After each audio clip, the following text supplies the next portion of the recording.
보라선언님들 소리 들리시나요?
We respectfully request the Sangha great virtues for the sake of this assembly and all living beings. Please turn the wonderful Dharma wheel to teach and guide us how to end birth and death, leave suffering and attain bliss, and quickly realize non-birth. Cung thính đại đức tặng thịnh, vì thứ pháp hội cấp nhật thiết chúng sanh. Thịnh chiến diệu pháp luân giao đạo ngã môn, như hà liêu sanh thoát tư ly khổ đạc lạc tất chứng vô sinh. Homage to the Blessed, Noble, and Perfectly Enlightened One.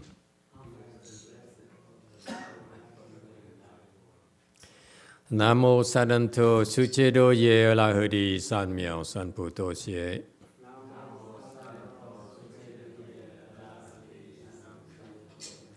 Nam mô Thác Đắc Thác Tô Ya Đa Ya La Đế Tam Miệu Tam Bồ Đà Toa.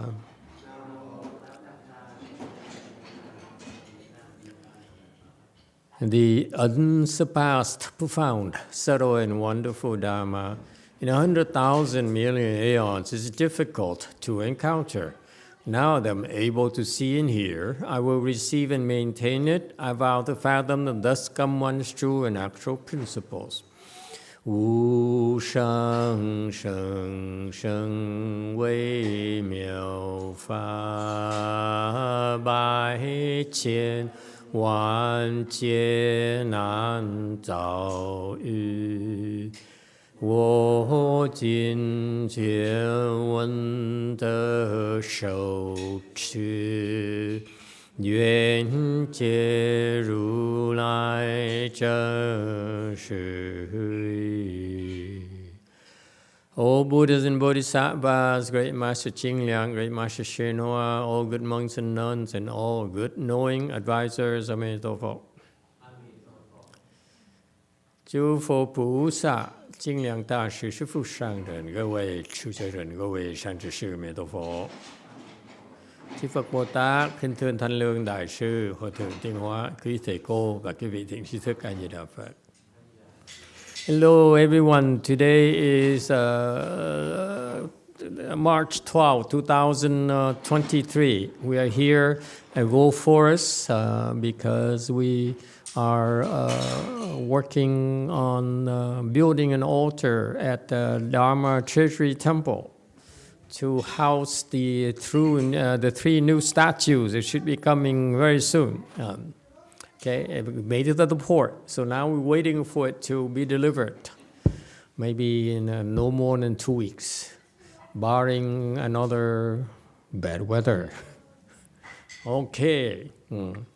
So we are continuing on chapter 1, slide 74. Okay, so here the Mahasattvas were reciting some verses. These verses were, he recited these verses with the help of the Buddhas. So the Buddhas use the Mahasattvas to speak the Dharma. Okay, so now continuing with that verse, 74. Thank you.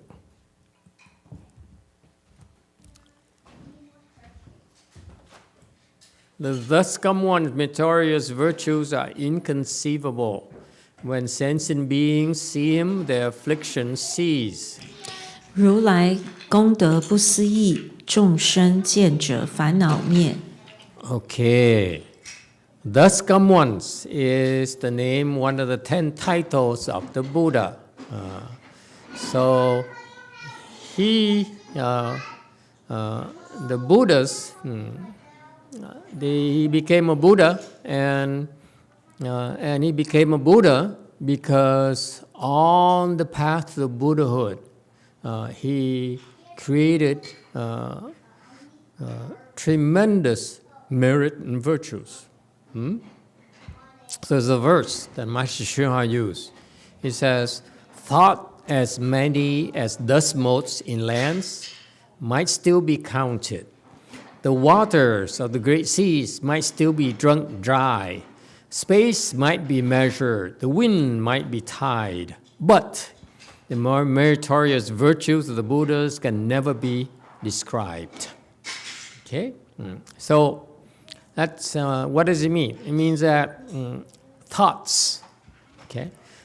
Thoughts, this world here is full of thoughts.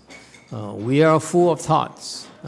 So you see, if you take all the living beings present here in this universe and you count their thoughts, you still are able to count them all. That's the point. Okay? Each moment, each one of us produces so many thoughts. Okay? And let alone, and then you take all the thoughts of the living beings, you still can count them, but you cannot count the Buddha's merit and virtues. The waters of the great seas might still be drunk dry.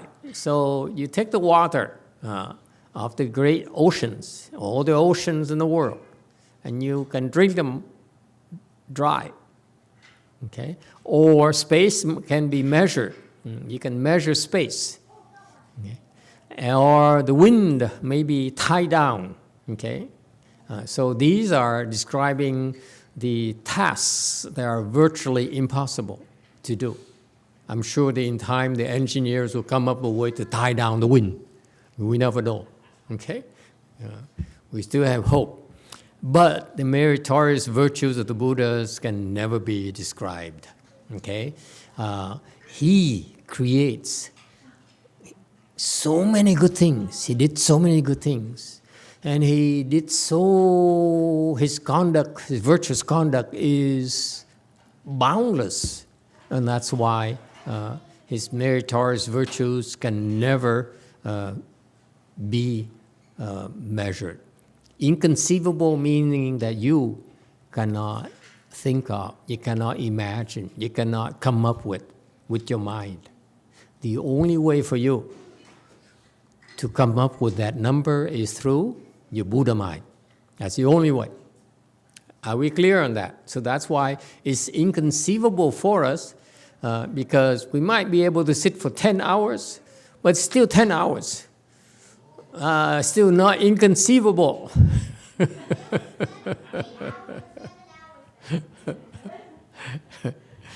All right. When sentient beings see him, their afflictions cease. And this is one of the virtues of the Buddha. Okay? Whenever you draw near Buddha, you take a look at the Buddha, all of a sudden, your afflictions die down. One after another, after another. Okay, that's one of his vows. He says, when living beings see me, they will feel better about themselves. They feel better about life. They feel better about their daughters. You know? Okay? So that's what Buddhas do. And this is what Buddhas and Bodhisattvas do for us. When you see the Buddhas, when you see the Bodhisattvas, there naturally will be a decrease in your thinking and your afflictions. Okay? Afflictions, how do afflictions cease? The afflictions cease because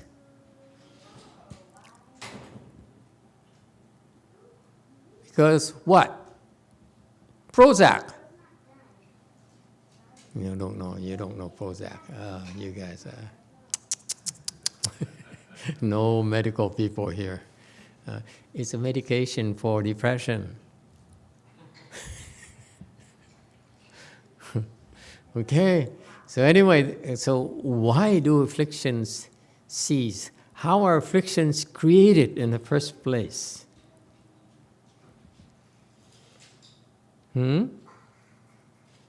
By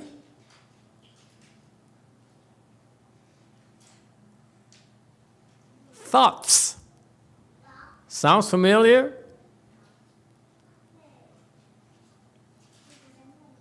What?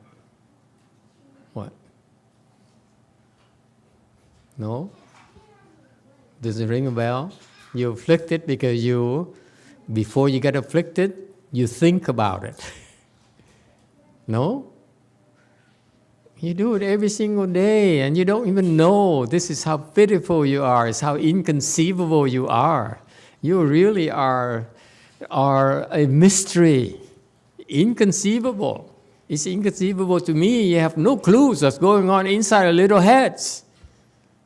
Huh? Okay, so afflictions, before affliction arise, the thoughts arise. Okay, yeah. And so when you see the Buddhas, the afflictions don't arise because you reduce your thinking.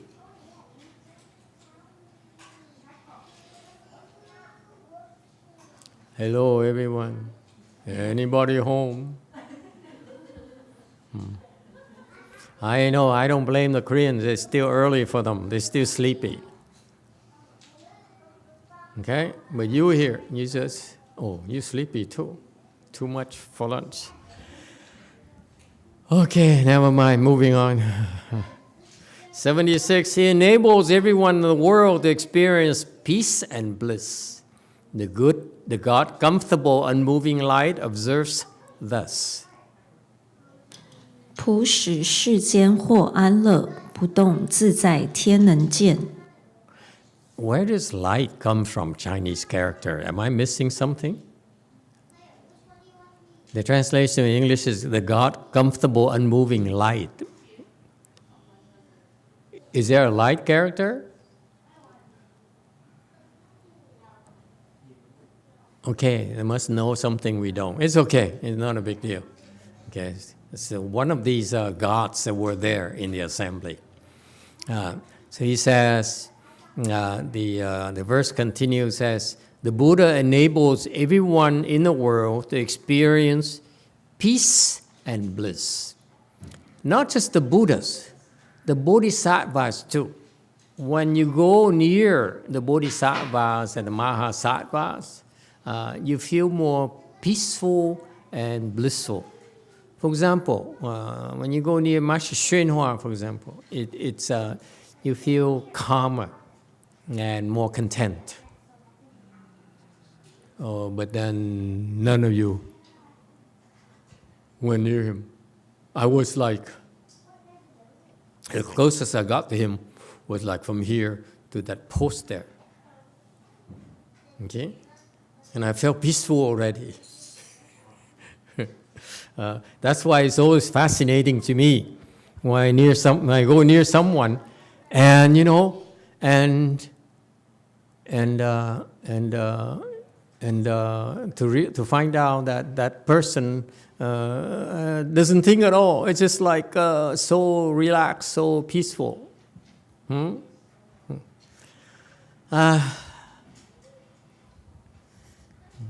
So that peace and bliss as a state of mind. This morning I talked about being pleasant. Okay, you can give one form of giving that you can all do that costs nothing at all is to give your pleasant company. You go near someone and you get together with friends and drink and have barbecue, bulgogi, and a little bit of soju, okay, a little bit of alcohol. You feel happy, everyone happy, but that happiness is different from the things that ordinary people don't get in life. Is pleasant company. Very rare do you find it. And what is it? Pleasant company?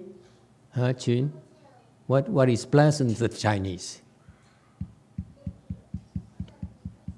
He has to think. Koreans, what is pleasant for you Koreans besides drinking and eating?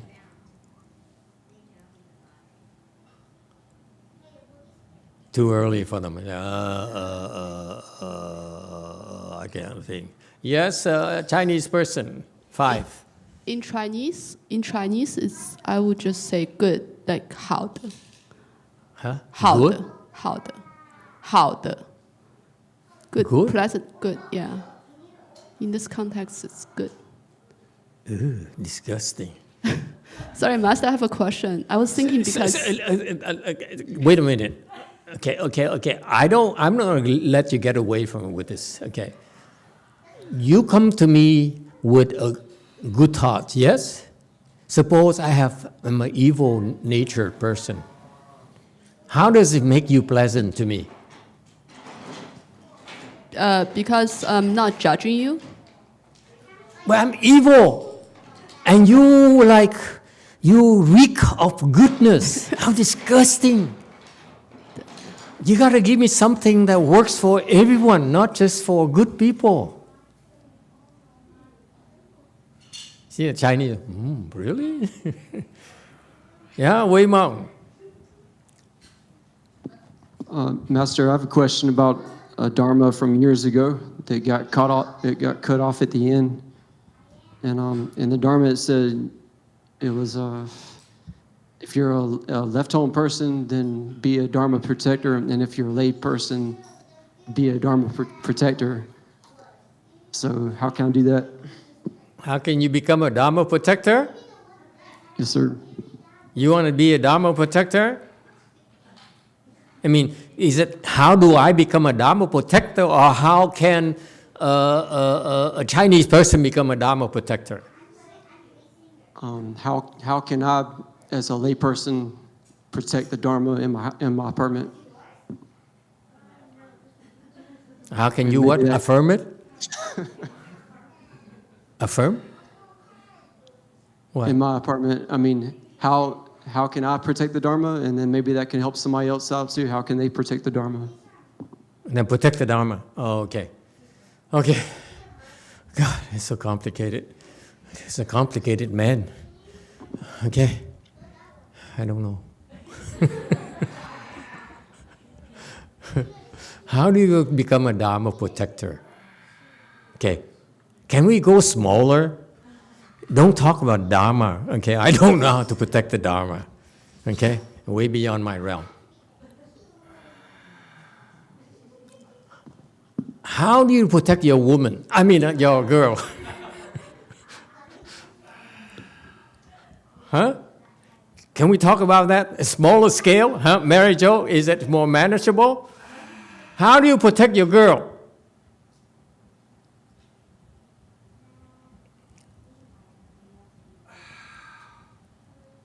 You can't protect your girl, you cannot protect your Dharma. See, immediately Peter has an opinion. And Andre says, let me think. Yes, go ahead, Peter. Thank you, Master. It's a multi-step process. He's a complicated man, what can I say? The white people. Yes, sir. White, pale-faced people. Excuse me. White is so discriminatory. In my experience, the first step in the process is the woman or the significant other needs to give you permission to protect them. No. Agree, disagree. You need to give them permission or not? No. I told you, I know women better than you. Okay, step number 2, assuming number 1 is not needed. You can use an expedient and go to step 2. Okay, skip to step 2, yes. Okay, step 2 okay, rest you Asians. This is how pale-faced people think. Never mind, sorry. Mary Jo says, I never imagined my mask could be so racist. Yeah, go ahead.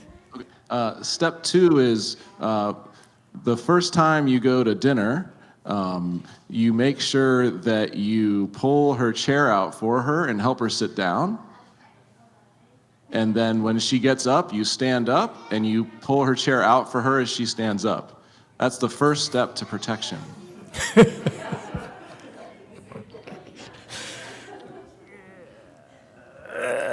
I'm at a loss of words. I never taken a woman out and had to pull her chairs like that, so I have no idea what you're talking about. Usually I go to a restaurant, you know what happens?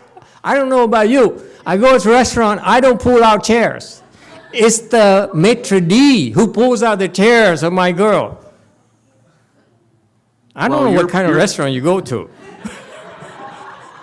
So that is also protection because you're in fact paying for that to happen, Master. So that is, you're offering that. So you saying I pay the maitre d' to protect my girl? Well, as a Sicilian, we have a long history of understanding you pay for protection. Blame on the Sicilians again. Here we go again. But long term, Actually, he moonlights as a mafia hitman. Yes, sir. Number 3. So longer term, so maybe step 10 or step 15 is you provide a ring. And that ring represents a circle of trust. The ring you put around her nose? And once you have the ring and she accepts the ring, then you provide shelter and clothing and shopping and groceries and life insurance and washer and dryer and mortgages, and it goes on and on and on. Yeah. Okay, I have a lot of young and impressionable men here. Okay. Good try. Anyone else? How do you protect your woman? I mean, yeah? Wei Mount. Next. Yes. Okay. G.I. Joe. Yeah, you. G.I. Joe. Like, who's G.I. Joe? Hey. I forgot about that term. Yes, we've got a comment from Cordelia, and then I have a question for you, Master. Yeah. Cordelia wants to know if seeing Buddhist statues helps you stop thinking, or does it have to be a flesh transformation Buddha or Bodhisattva? It depends. Usually, the good Buddha statues will help you reduce thinking as well. Why? Because they're surrounded by protectors, Dharma protectors. Not pale-faced Dharma protectors. Usually it's yellow-faced Dharma protectors. Much simpler protection. The pale-face, they pull out chairs and, they put rings around your nose. I mean, it's too much. Yes, what is your question, sir? I'm tempted to pass on it so we can keep this conversation alive if someone else would like to continue with an answer for your question, Master. How do you protect one? Okay. How do you protect what? One? Well, as you ask, how do you protect your significant other? I mean, how do you protect your woman? Yes. These people are so, they're try to avoid controversies. Just spit it out. Don't you want to protect your woman? Yes. What's the point in speaking Dharma? We can't be blunt and straight about it. Absolutely. Okay. I have 3 girls here. Young girls here. Okay. Anyone would like to say, okay, let's hear from girls. How would you like to be protected? JC. What? JC woke up? Whoa. 안녕하세요. Yeah. Okay. 법을 보호하기 위해서 먼저 발언해야 한다고 생각합니다. 왜냐하면 저는 아이들을 보호하려고 박사 부처님 엄청 비거든요. Okay. It sounds 부처님께 빕니다. 기도합니다. Go on. Master, to protect Dharma, I think we need to first of all we need to make a vow. For example, in order to protect my children, I pray to Buddha. Can we keep it simple? How do I protect my woman?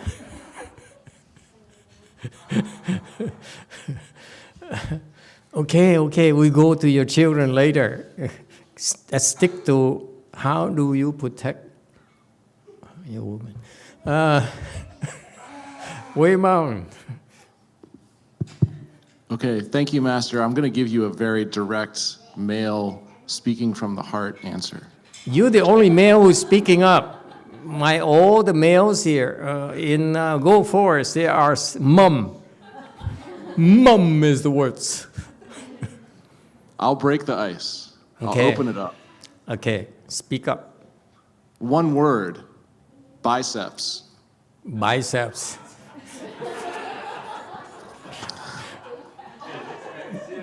Biceps, not fists. Huh? Well, the gun show starts here. Where are your biceps? I cannot see your biceps. Okay, 10 years ago. Imagine 10 years ago. 10 years ago, Because he says. When you're out, he says, with use your woman- imagination. I'm married now. The rules change. So So you're you're- married now, you don't need to protect your woman? the protection gets more complicated. So You started it. My question is very simple. You had to do 10 steps. Starting with Bicep. maitre d'. when you're out with your woman, I'm going to get quoted. Look at the way he talks. He's so sexist. When I say I take my woman, I have no sex. I mean, my mind is not sexist. But when he's talking his woman, can you sense the sexism? When you're at the county fair and you see the big guy wearing the sleeveless shirt and he has biceps, no man is going up to his woman and saying, "Can I talk to you?"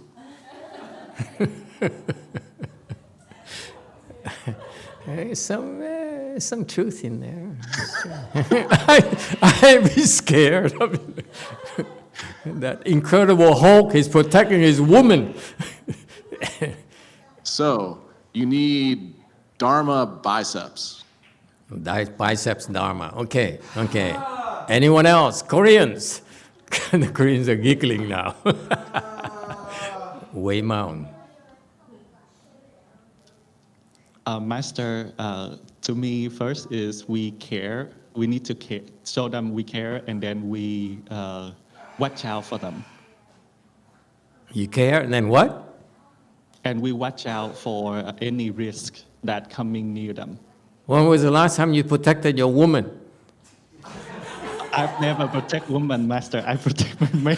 So you speak from theory. I want personal experience.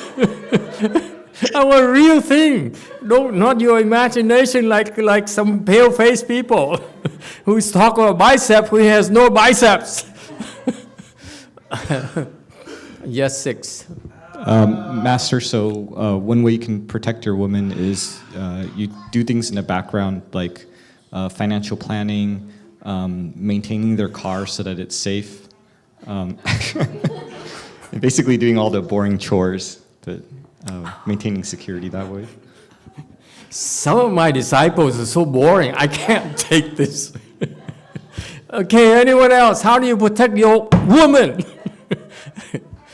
You notice that? When I say your woman, you're not offended. But when the other people say my woman, we're offended. Yes, woman. I mean women. How would you like to be protected?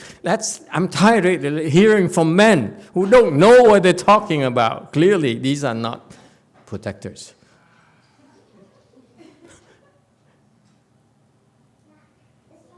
Vicky, you're the lady with worldly experience. How would you like to be protected? What did Michael do for you? Oh my God. So much. Where do I start?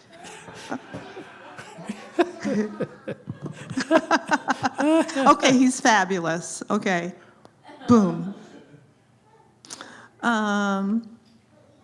If I feel down or I'm worried, he gives me a big hug and he says, honey, don't worry. I'll take care of everything. If I think, oh gosh, I don't know, what am I going to do without a car? My car's been in the shop. They don't have the part. He says, honey, You're still in the shop? You gotta be kidding me. It's going to get fixed Wednesday. It's going to get in the shop this Wednesday. Okay. Okay, here's the thing. All this time I've been without a car, he's given me his car to use. No. He's so wonderful. And then if I don't have any, if I have a big bill I have to pay, he takes care of it. And if I saw a purse I like, then he buys it for me. Now she's interested. And then, Her facts, now she's interested. Oh my God. Can you imagine we have 3 kids here playing, 3 girls playing each other? When I talk about how to protect your woman, this is our... See, they all became interested. You see, I'm telling you, this is universal interest. Thank you. Next.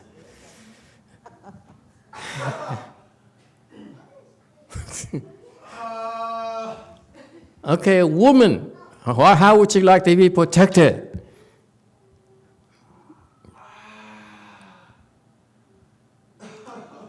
Huh? No one? JC. Oh, thank God. I mean, JMT, like people at the other Korean temple, oh my God, they're like, I'm not touching this. Yeah. 저는 남자가 제 차 문을 열어줄 때랑 제가 옷을 샀을 때 이쁘다고 해줄 때랑 그리고 밖에 나갔다 들어올 때 꽃을 주었을 때 보호를 느꼈습니다. Master, when the men open the car door and then buy the new clothes and he says, I'm pretty. Also, when I go out and come back, he gives me flowers.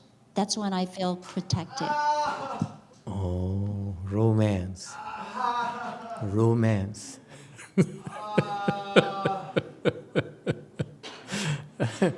Okay, anyone else?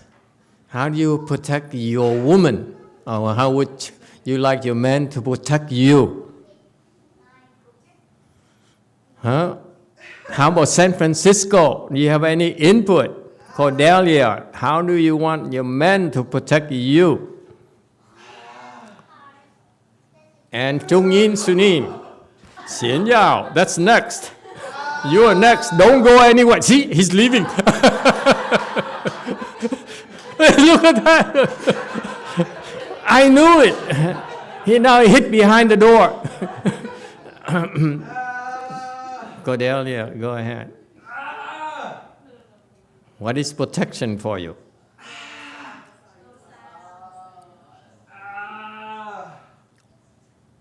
No? He says, I don't know. Anyone else? My God, it's been a while, and no other men here at Go Forest would care to comment? Wei Mao, see, Wei Mao, third trial. Well, it's been a while, but last girlfriend, I used to just be with her and protect You her. started it, don't blame us. It's been a few years, but just protect her as in public if we're out, see some jerk looking at her or whatever. And I used to remember all the anniversaries and birthdays. That's very good, right? Okay. I don't know about you, okay? But this is how I was taught by a lady. She used to scold me. She says, stop! I said, what? What did I do? She says, when we go down the stairs, I expect you to lead the way so that in case I fall, you catch me.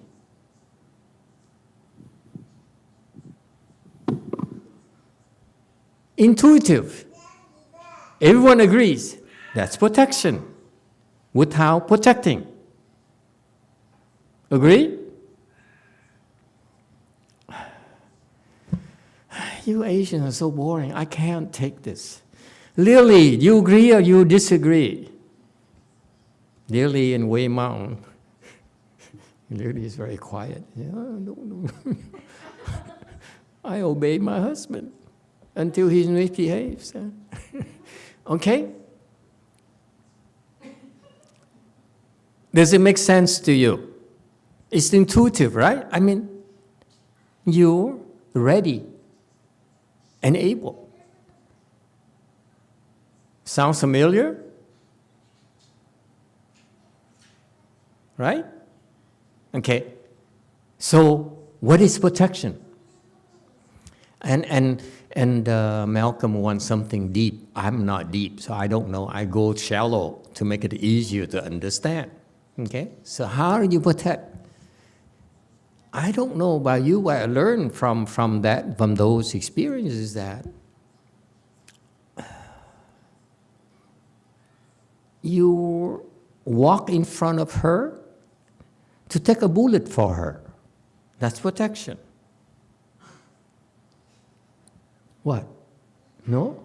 You disagree? It's obvious, right? I mean, you don't need 10 steps. It's just intuitive. If there's danger, just step in front.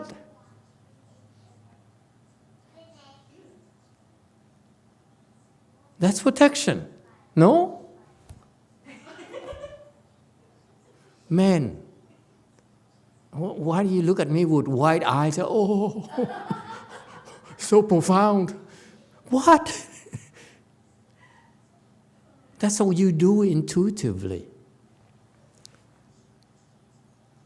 Anthony, don't look down like that. Okay, you agree or disagree? Okay, how do you protect others' women? Yes, Wei Mao. And now from Cordelia, the distaff side, she states, I would like my men to leave me alone and let me do my thing. And also, I, on the other hand, she states, my God. Protect my men sitting there and watch what he needs and do it for him without being asked. I told you I'm shallow. Don't throw deep things at me. Okay? So if you agree with that concept right there, that you protect someone with your life, with your body, yes? That's protection. You protect your woman with your body. You don't talk about it. You step in front. You catch. You don't say, is it step number 3 or step number 1? Should I make a vow? Did I make a vow? For Peter, it's like, wait. Let's go methodical here. First, let me make a vow to protect you. Huh? And then I pull a chair out for you, meaning I have to take you out to dinner first. You know, stuff like that is too complicated. Jumi, how would you like your man to protect you? You're a psychologist.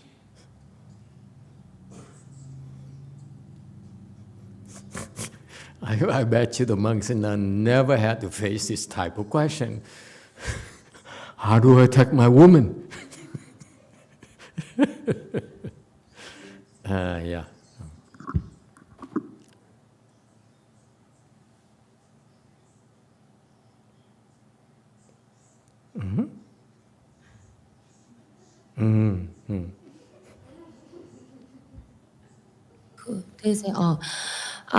들리세요, 세라님? 네. 아상과 에고가 있는 한 여자 대신에 앞서 나가서 총을 맞을 수 없다고 생각합니다. What? 3 sentences? That's too short.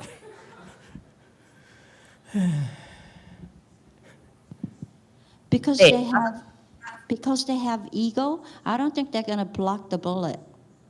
For the woman. This woman is skeptical. I would not touch that with a 10-foot pole. Her husband right behind her. Okay, so all I'm trying to do is point out to give you one example of how a man protects his woman. Similarly, a Dharma protector, how do you become a Dharma protector? Same thing. You put your body in front, like those bodyguards. Okay? That's fundamental. Agree, disagree? Huh? It's common sense. You shield them with your body, with everything you have. Whether it's money, whether it's a house, whether it's, clothes, whatever. It's all. Agree? Okay?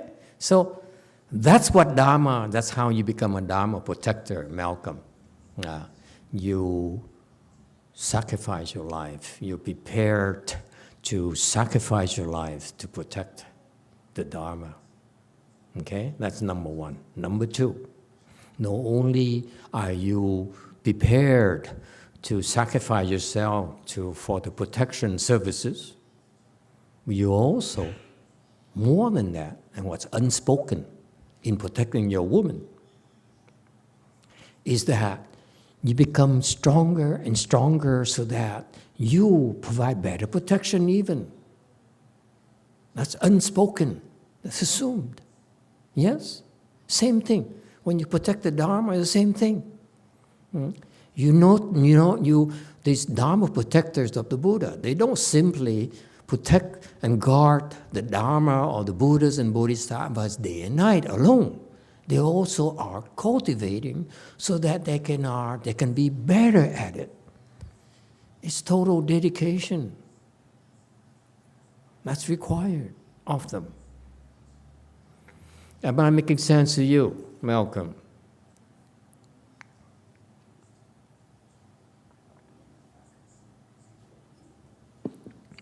All right, JMT. 차별 없이 다른 사람을 대신해서 총을 맞는 사람은 한국에서 마사지밖에 본 적이 없습니다. 들리세요? 네. 네. The only person in Korea who could receive the bullets for others with no discrimination. That's Master Z. Well, you're losing that protection soon.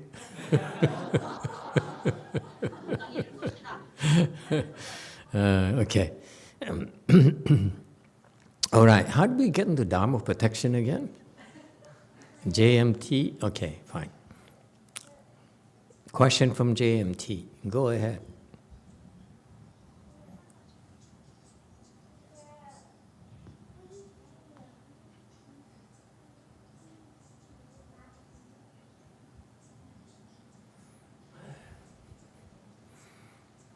No question?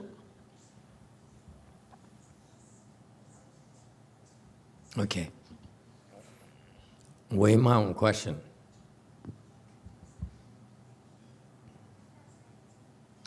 Yeah, I was just going to say, it's probably the best way to protect the Dharma would be the 10 vows of universal worthy.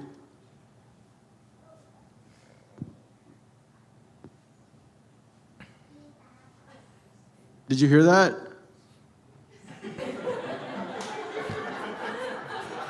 Not sure.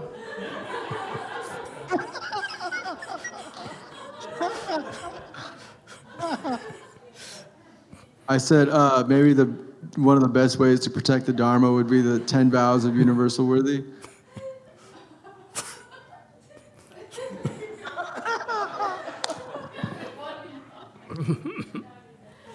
Can we try something new for a change? I can't get to you. Why don't we do this? Why don't we try this for size, okay, Andres? And next time that you want to look a different direction, don't go like this. Okay, you go like this, or this, or this, or this. That way, will you stop moving your eyes? Okay.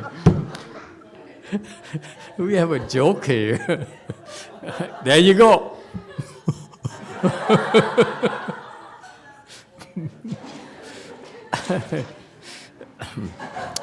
There you go. You're a bunch of jokers. Let's get back to the real Dharma here. Okay, enough is enough. He enables everyone in the world to experience. Yes, YouTube.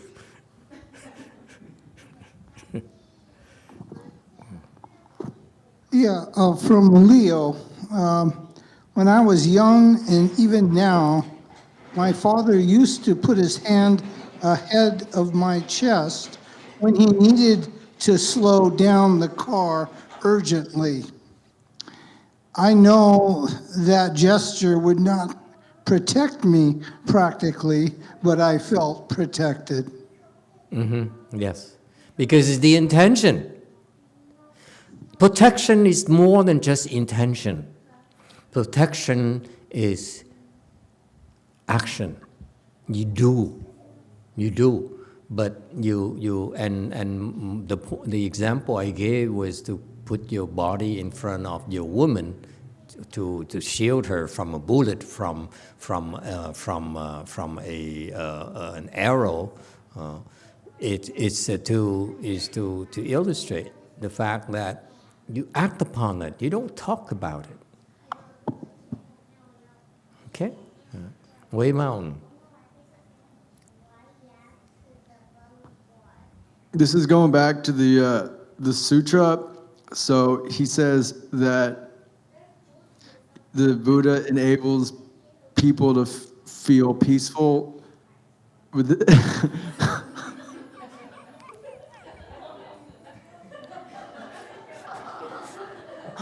I'm sorry, Master. With that, and you said it's when you draw close to a Buddha or a Bodhisattva. Would that also mean that when you think about a Buddha or a Bodhisattva, you feel peaceful? Would it be the same with thought, or is it only in physical? What was it again? I wasn't paying attention. I was to control my head.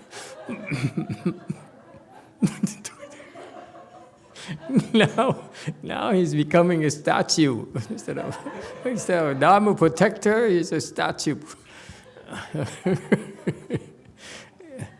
Girls, you agree that when men stop going eyes like that, they're more trustworthy? Yeah? Yeah? Okay. You don't have to thank me. You're welcome.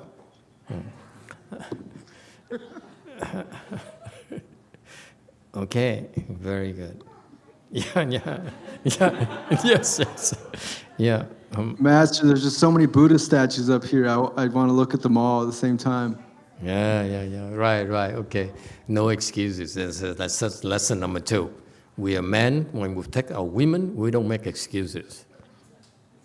You know, say, "Oh, I'm sorry, I was a little bit late. I was distracted. I forgot to take a bullet for you." No excuses. Okay? Way Mountain. Thank you, Master. My husband always tells me, I need to protect you. I need to protect you. It's like the motto of his, whatever he's doing. So See, step number one then. He's formulating a vow. Yeah. Even the street, wherever I go, I need to go in front of you, so I'll protect you. So, okay, whatever. But there's one incident where we're outside, and there was a big bug. I mean, I don't know, some sort of big, huge insect flew by and landed on my sleeves. And I yelled, I screamed for help. And my husband flew the scene so fast. So that shows that there's no action. There's no protection whatsoever. It was all talks. And I was so surprised. I just freeze. I couldn't believe it. He ran so fast. Before he ran, he gave me this contact. Like, he actually looked at my face and he said, "Oh my God, I need to flee." Like, I can't help you. Kind of that kind of look. And he flew this. He ran so fast. Okay. Okay.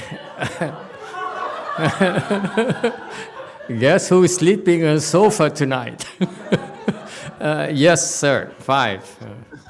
I feel like I need to.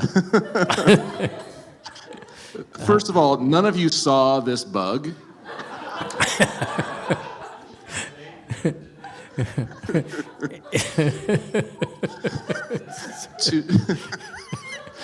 It's reasonable. I mean, yeah. Master, to your point, whenever Jeannie and I are out walking, we live in a busy place. I always make sure I walk on the sidewalk on the side closer to the street, where a rental U-Haul van might be crashing the crowd. Yes. Correct. Okay. Yeah. So I can put we have the same myself mind. in Yes. front Yes. of her. Yes. Yeah.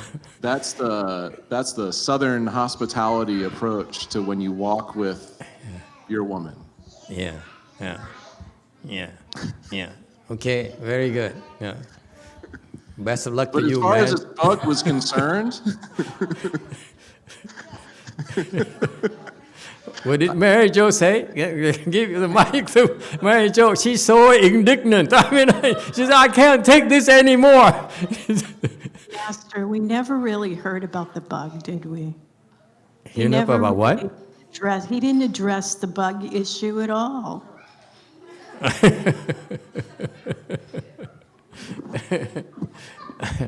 Okay.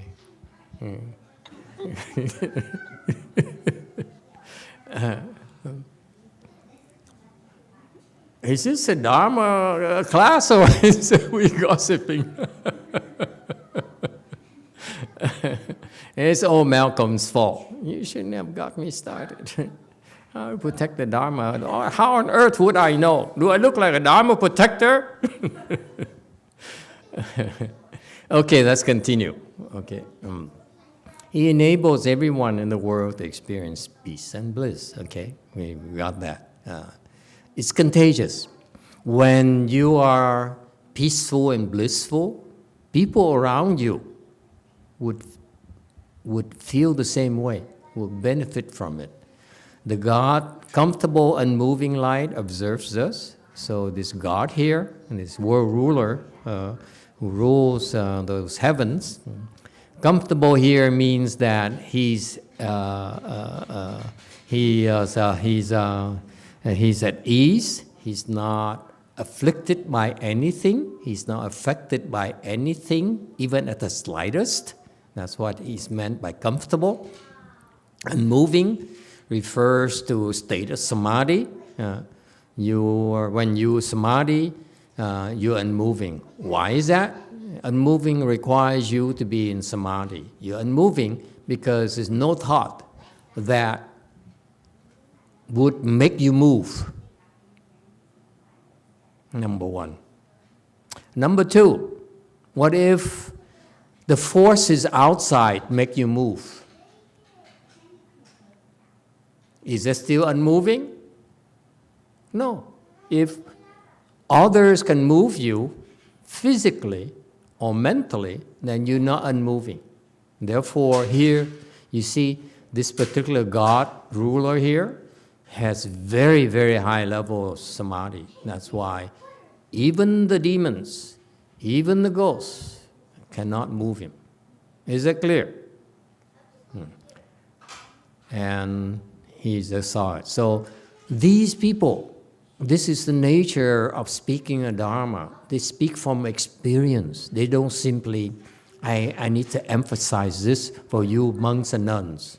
When you speak Dharma, it's from your experience. It's a real thing. It's a very personal thing. It's not you pick up from a book and you read about it. It's not speaking Dharma at all. You see, right here is a proof in the Avatamsaka Sutra. He says, I talk about this because I know. That's what I do. Is it clear? There's a sense of integrity here when you speak the Dharma. Because you know what you're talking about. Not because you read it somewhere in the book. In Buddhism, it's not about reading. The main thing is you can read all you want. Ultimately, you have to experience it yourself.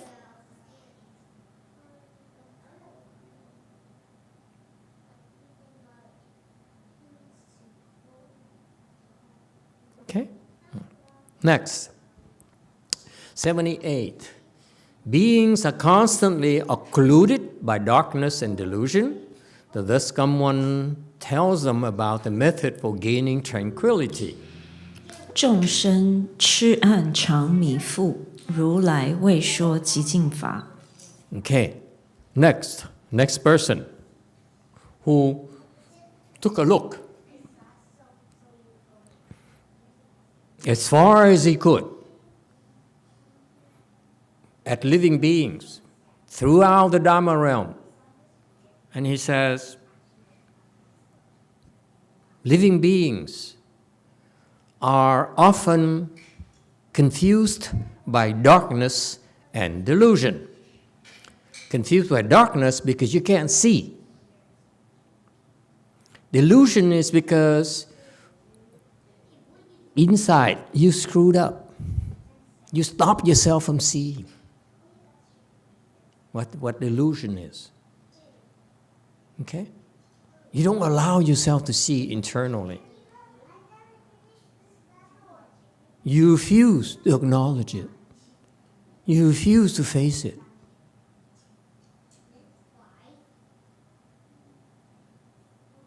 Okay? So you look the other way. You like Andres, he sits there and he goes back and forth because I'm not sure which way I should go. Okay? No. So the living beings are constantly confused, covered up by darkness and delusions. Yes, Wei Mountain. Master, the word in here, the word may in Vietnamese is also have a meaning is they like to cover. But I did not see that in English sense. I just want to point out that.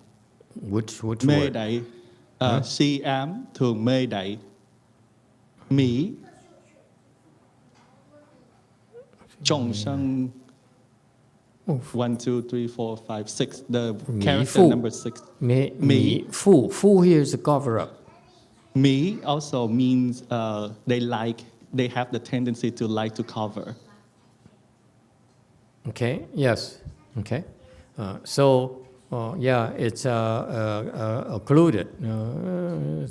It's covered up and be confused. Okay, it's close enough. Don't worry too much about the thing.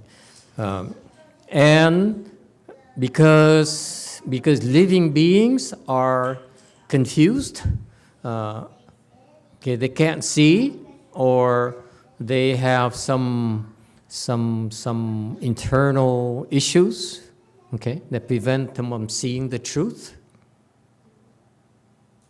Okay, so the nature of confusion, as per this Mahasattva, he says, we are either confused because because we can't see, too dark for us to see, or we're confused because the prejudices and the things. Does it make sense to you that our confusion comes from quite often from our own prejudices? Again, can I go small? Don't try to tell me, that's not talk about prejudices. Can you give me an analogy of why we cannot see? I'll give an example of your keys. Anyone ever happened to you? It used to happen to me quite often. I was walking around the house looking for my car keys. Anyone? And after half an hour looking, they're right on the counter of the kitchen counter. Anyone? Why? Because in my mind, it got to be somewhere else. It could not be so obvious on the counter of the kitchen. You see?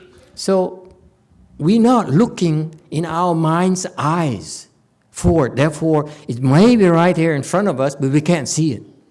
That's the delusion. We delude ourselves. Does it ring a bell?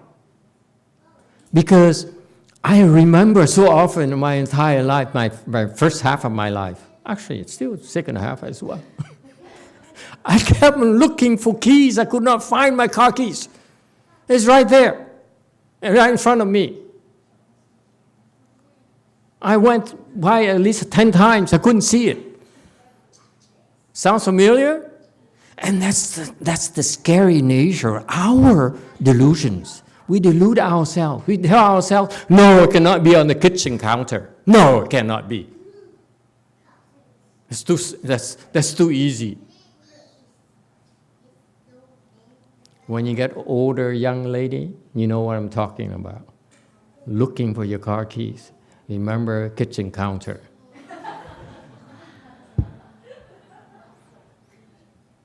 Okay? That's the terrifying nature of delusion. It's right there in front of our eyes, but we will not register.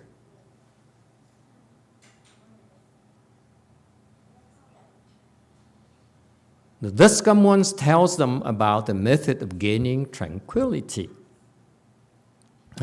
So the Buddha realizes that. And what is the antidote for being confused and covered up by stupidity and darkness? This is exactly the Chinese words. It says, you are confused and covered up, okay, by stupidity, your own stupidity, and the darkness. That's the nature of our existence. We covered up by darkness and stupidity.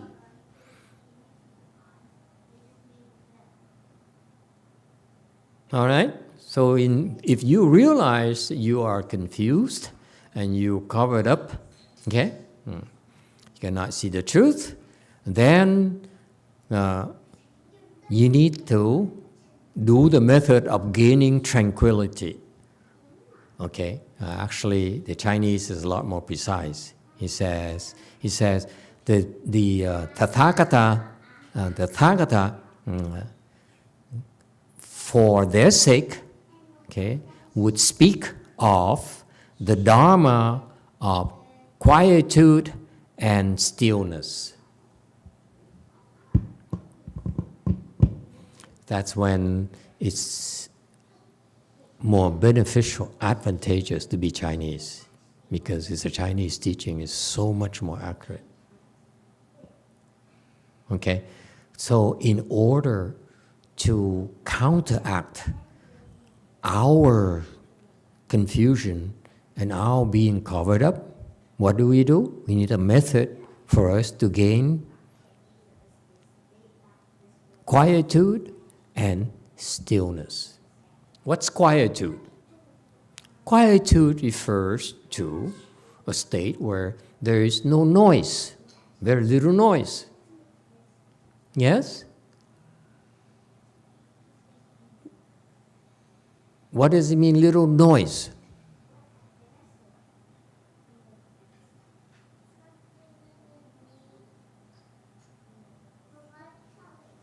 Little noise means that the sound, yes, Wei Mountain.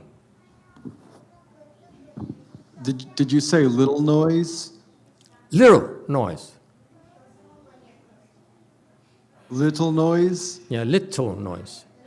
That means the thoughts inside us aren't that loud? Yeah, very good.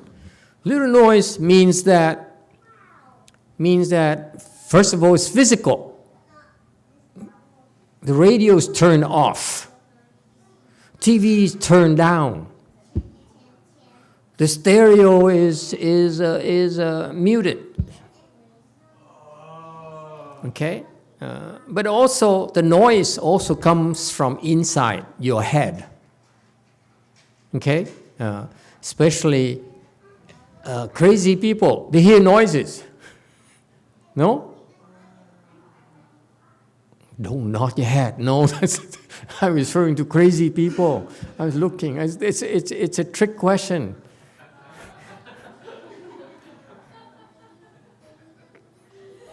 Wei Mountain. Thank you, Master.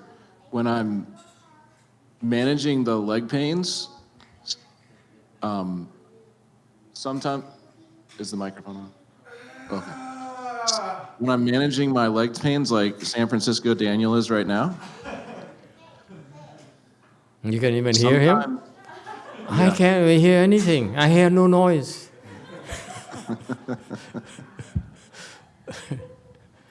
Sending you big hugs, Dharma brother. When I'm dealing with the leg pains, I found I physically have to breathe out loudly to drown out the pain inside my head. Okay, that helps. That is helpful. I agree. So you create your own noise. You too. Yes, from Din Tai. In a state of tranquility, we can more easily enter samadhi, which helps to dispel delusion.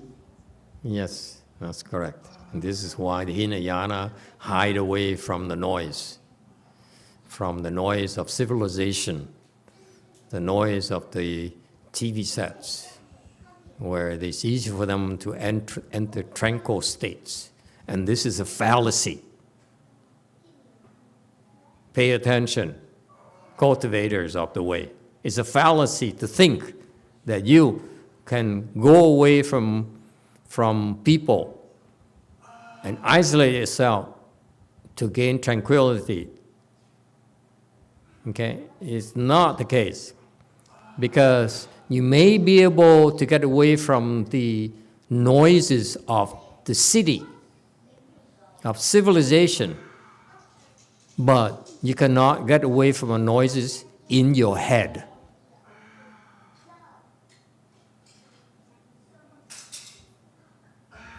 Wei Mountain. Yeah, I was just going to say the afflictions become a lot more obvious when there's people around and when you live your life instead of just running away and trying to meditate all day. The afflictions become much more obvious when you're doing, your job or whatever you do. And then that's, I think, when you when you know where your problems lie. Yeah. And that's why I need to caution you cultivators, especially Chan cultivators. You think you can sit there all day and you call it tranquility, could be detrimental to you because the noise in your head, and you're so accustomed to it that you think there's no noise. And that's why the Hinayana practitioners, Hinayana Mahayana practitioners, get stuck because they think they gain tranquility, but actually is a low form of tranquility. Only tranquility from outside noises, not from inside noises. Okay? In order to get rid of your inside noises, it takes more than just crossing your legs and meditate. Any form of meditation. It's a lot more than that. All right, next. 80. Describing it as a lamp of wisdom that shines on the world, wondrous eyes understands this skillful means.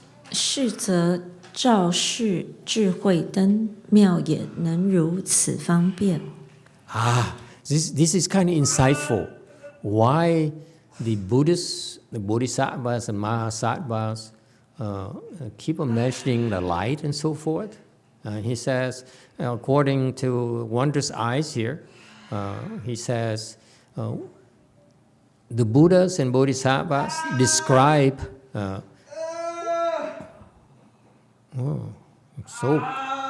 so passionate.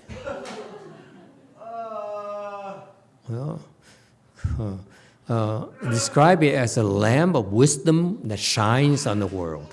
Okay?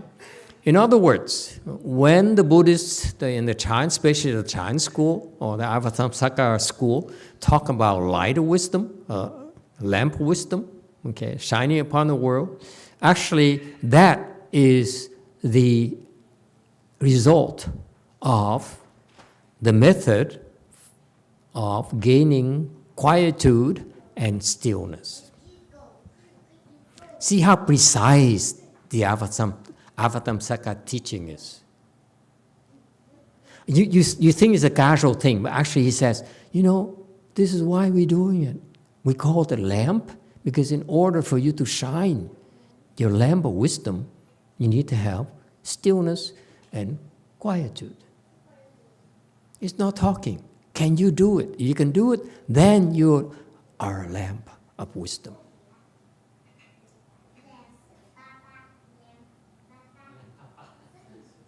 All right? And this lamp of wisdom here that shines upon the world. It's not simply enough to say that I have wisdom, therefore I can help. I turn on my lamp of wisdom. Okay? That's not enough. For us, Mahayana, it's a lamp of wisdom that shines, it's used for something. For what?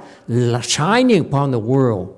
Meaning we shine our light of wisdom to help remove delusions and unhappiness in the world, not for ourselves.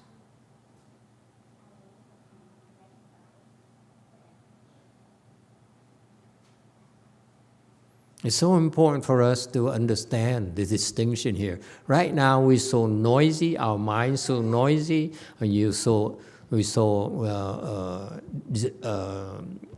turbulent. Okay, so we just wish for quietude, we just wish for stillness. But that's why it's so important for us even now, even though we're not bodhisattvas yet, to understand this. Once you get the quietude, once you get the stillness, you need to understand that you begin to shine your light of wisdom. And that is meant to be used to help others. Not sit at home behind four walls. There's no such a thing in Buddhism. There's no such practice.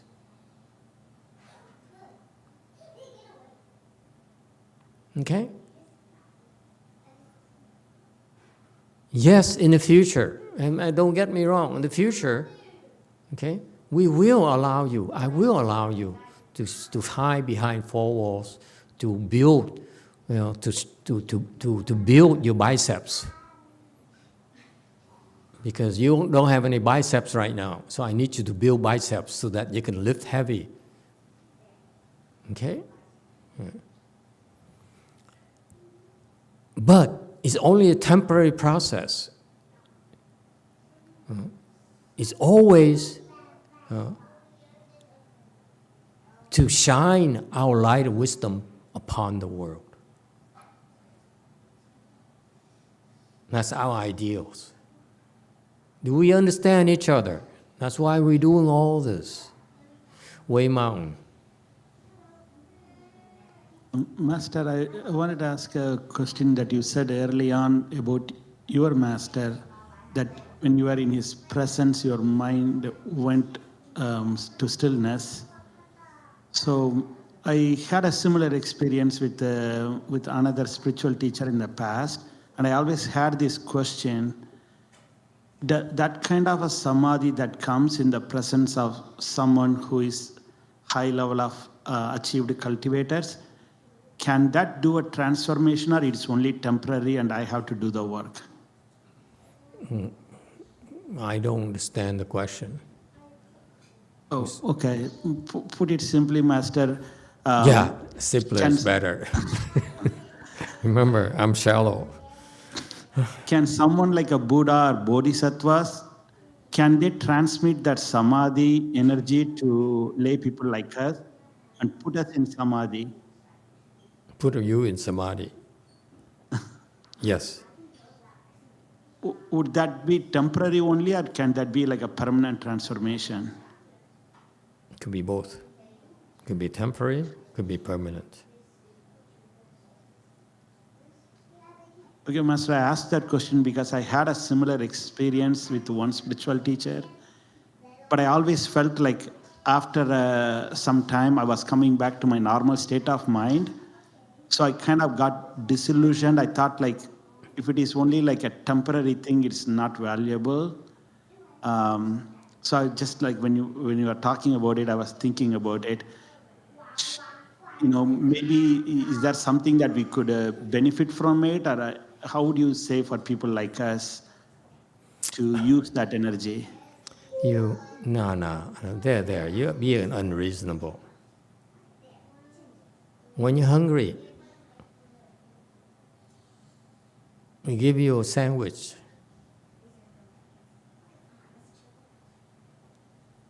You want that to fix all your hunger issue forever? No. See, then why do you expect that to last forever? Why are you so unfair? Why is it you expect Buddhas and Bodhisattvas to do everything for you, whereas your McDonald's clerk, you're happy with just being full for a few hours? Why the double standards? Is this an Indian thing? Answer that. It looks mysterious, Master, like to get to that kind of... I don't even know what happens when I was in my previous spiritual teacher's presence. It looked magical and mysterious.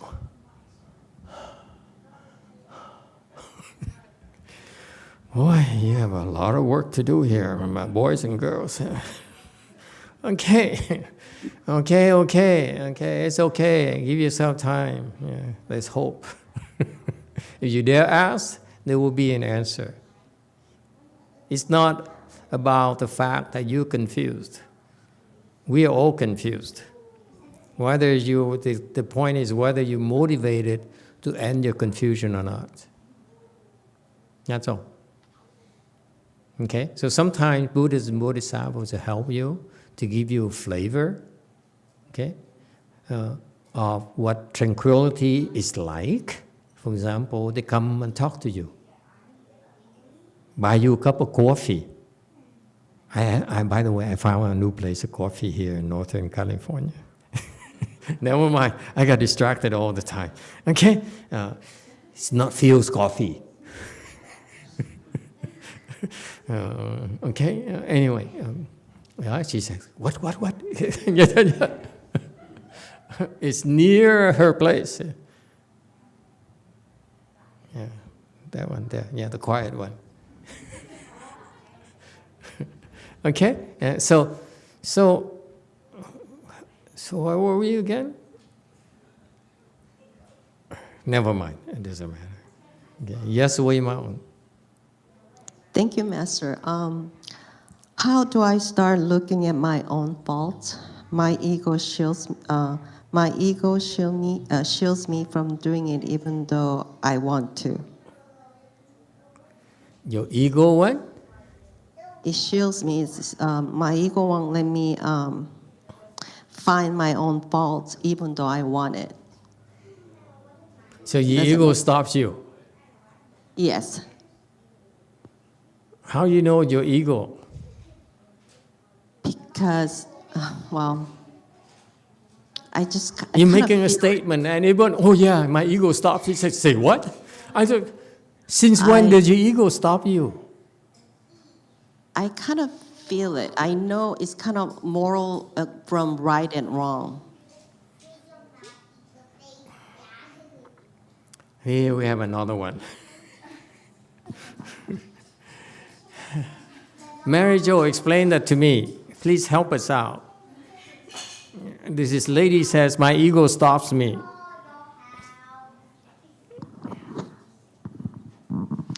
Well, I wasn't thinking in those terms, Master, but I had a similar thought that. Well, you too? Me too. Yeah, in working with so many people, you hear their limiting beliefs about themselves and about their problems and situations, and they can't work outside of that.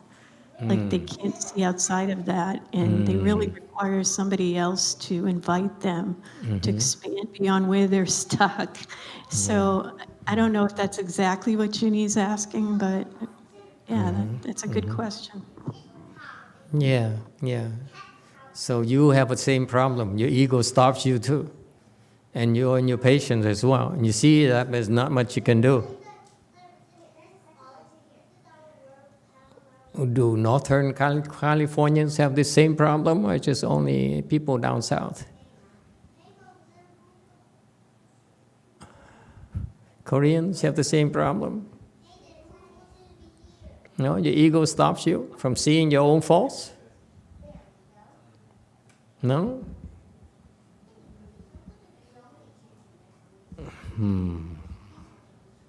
So how do you see my faults when she's basically paraphrasing her. I try to look at my faults, but somehow I don't look very long. She puts it, my ego stops me. Very sensitive woman. What? She's crying? What is your answer? Why you look so sad? It's another half hour. 35 minutes.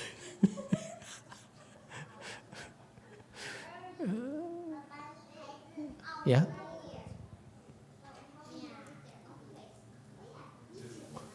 Yeah? How? I think I have the same thought too. You have the same thought too. Your ego stops you. Yeah. The ego says, go away, I don't want you here. Okay? Stops you. Yes. 何方? 5. Master, I have a question here. I don't know whether it's the same thing, but sometimes I think a lot of people feel the same way. Sometimes you feel you are fighting inside. Morally, you should do something, but another thought come up that stops you. So my question is, are the both sides are from my ego? Or just the bad one? Because I think if you judge it's a bad one and the right one is not my ego, it's the discrimination at the first step. So I'm curious about this. Do I make myself clear? No. I'm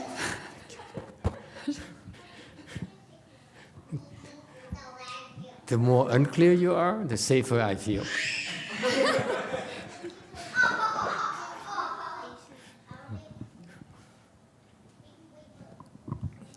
Wei Mao.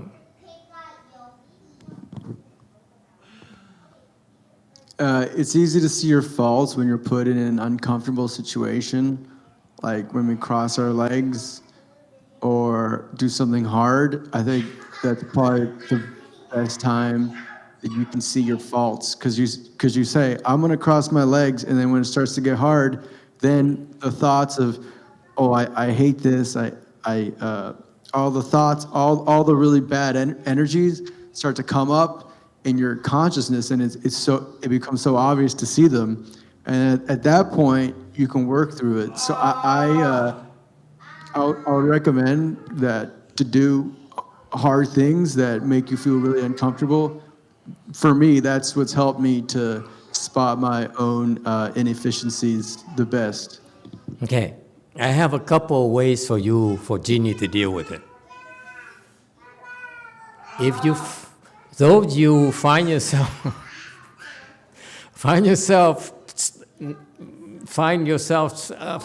stopping yourself from continue to look at your own faults. Okay? Those you who have a tendency to do that, I have a remedy immediately. Would you like to have it? No?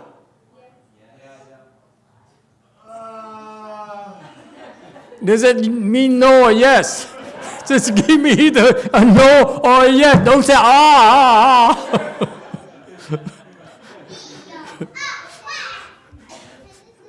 Yes or no?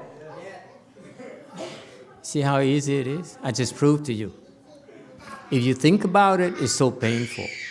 When you don't think about it, it's a yes or no. What pain? For 1 second, it's no pain.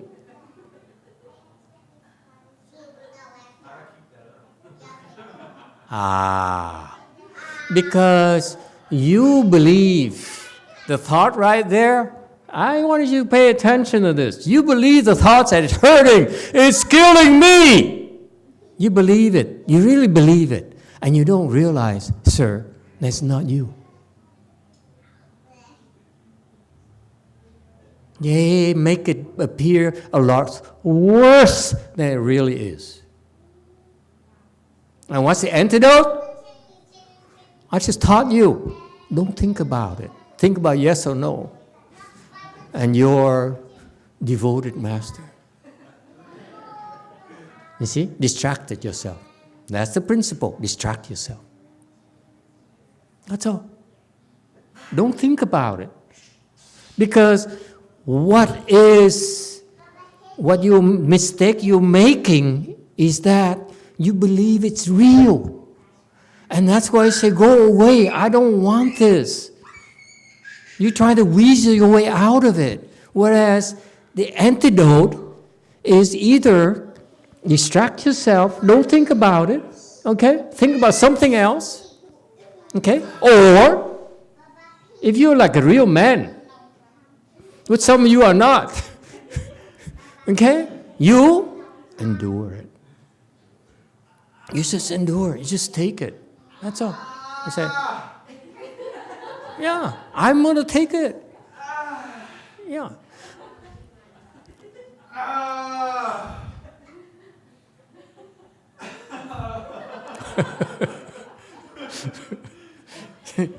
And if it doesn't work, distract yourself. You know, take a pin and stick it in your legs.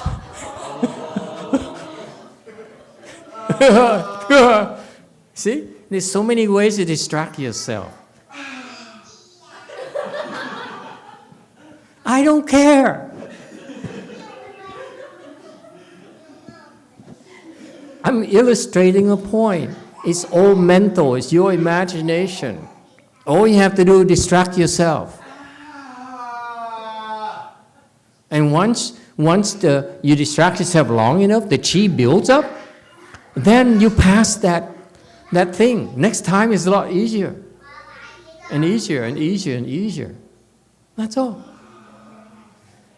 You're so weak, I can't take this. I mean, you Americans are so weak. You know, Koreans, they hurt like hell when they sit there and they sit for 4 hours. And they stand up and say, oh, it really hurts. And they're so used to being beaten up and punished so that they say, I'm supposed to suffer, right? I'm supposed to endure pain. You Americans are so spoiled. They say, I don't like pain, I hate pain. You know what I mean? There must be a way for me not to have to endure this. Whereas the Dharma here is to endure.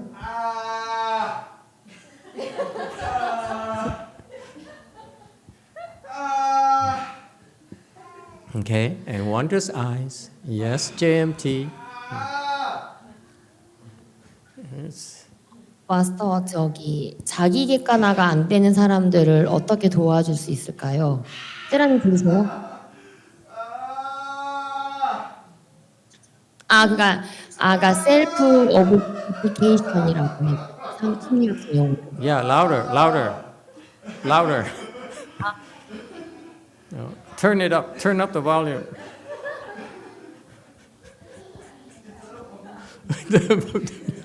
그러니까 그게 영어로는 셀프 오브젝티피케이션이라고 하는데 마치 거울에서 Now you scream all you want. 뭐요? Yeah. 그래요? 네, 다시 할게요. 영어로 셀프 오브젝티피케이션이라고 하고요. 그게 이제 거울 앞에서 자기 자신을 이렇게 겉모습을 보듯이 자기 내면을 바라보는 거. 거울 앞에서 자기 내면을 바라보는 것. 그렇게 자기 객관화가 안 되는 사람들을 어떻게 도와줄 수 있는지 그거를 질문 드렸거든요, 마스터한테. 네. 네. There's this kind of people, it's more like they seeing themselves in the mirror, but they can't really see themselves. How do you help this kind of people? No problem.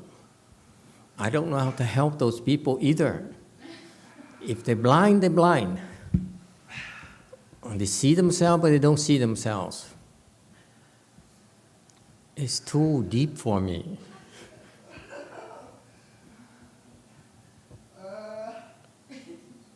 For example, how can you see in the mirror and you don't see yourself? How is it possible?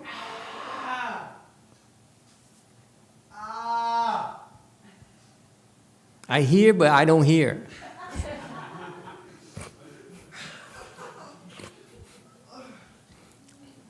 지금 제가 JMTA에다가 그 자기 객관화를 영어로 보내드렸거든요. 혹시 보이세요? 보실 수 있으세요? 네, 설명.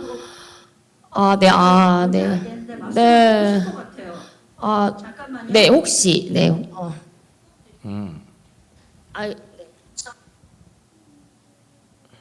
Master, so she mentioned about self-objectification.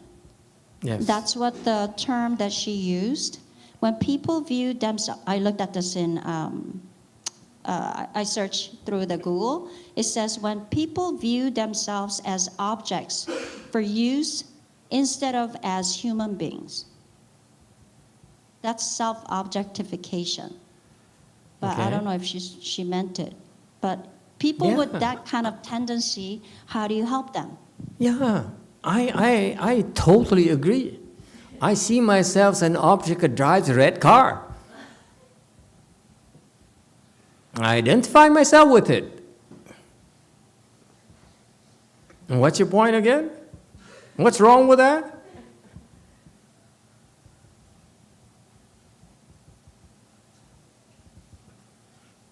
We go into psychology and 상담이나 좀 수행의 진전이 느려가지고 그런 사람들을 어떻게 도와야 될지 질문 드렸습니다.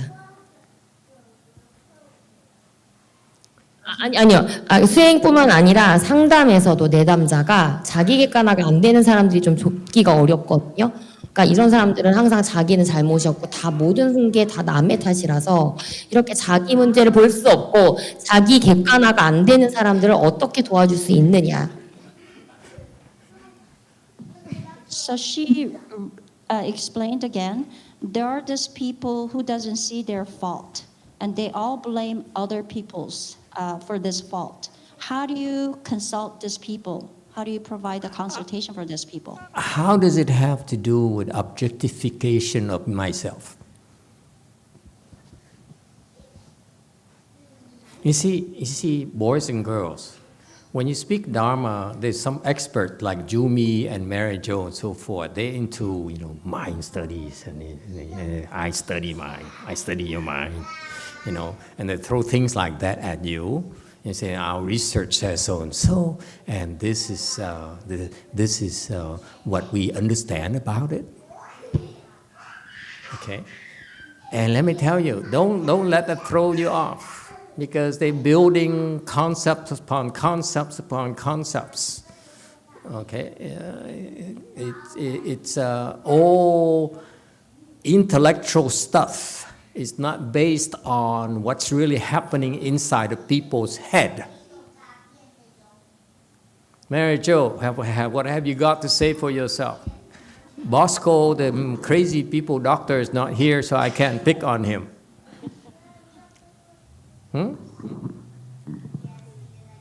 I just try to focus what's on inside my head because I'm bringing that to help them, and I have to help myself first. Yeah. So humble. That's what they do to you. You meet a lot of these professors, there's a lot of therapists that throw things like that at you, then studies and upon studies upon studies. Your study is flawed.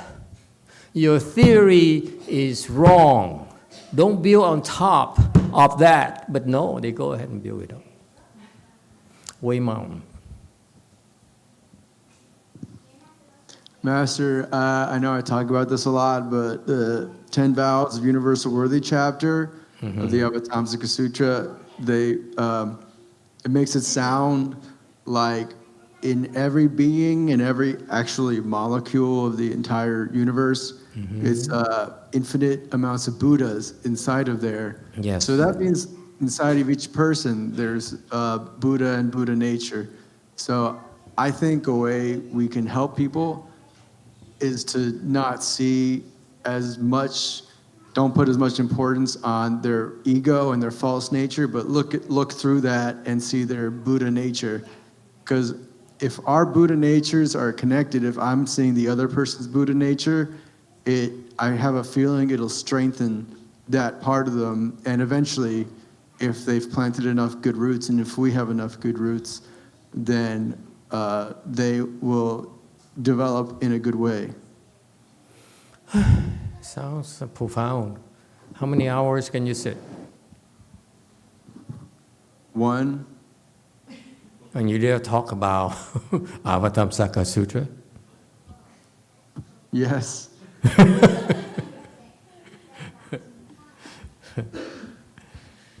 No, sit longer. Don't go there. Okay? And this yesterday morning, when I was preparing for my class, someone called me up and said, "Can I talk to you?" He said, "Just before class?" And I said, "Okay, let's see what she has to say." Call her, and he said, "I have some exciting things to tell you." And he says, and she goes going on and on about her discoveries. And he says, "I just want to report it to you. And that's all, Master." And I said, "Okay, thank you." I hang up.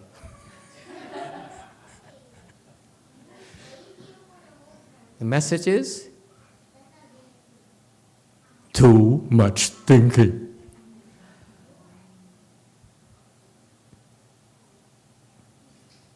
Still too much thinking.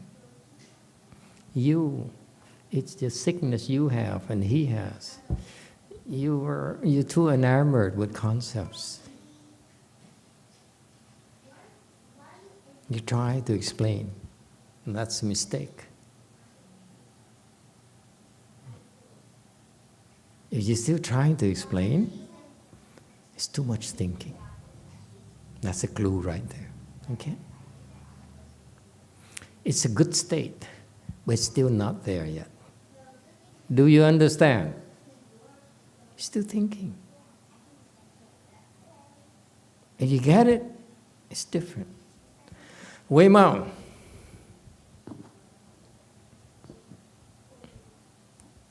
Thank you, Master. I just want to clarify. Someone was asking, if, what does it mean if you look in the mirror and you don't see yourself, right? Yeah, something like that. Yeah, I just want to make sure we're all on the same page with this. That means you're a vampire. You got big problems, man. Like, we got to talk.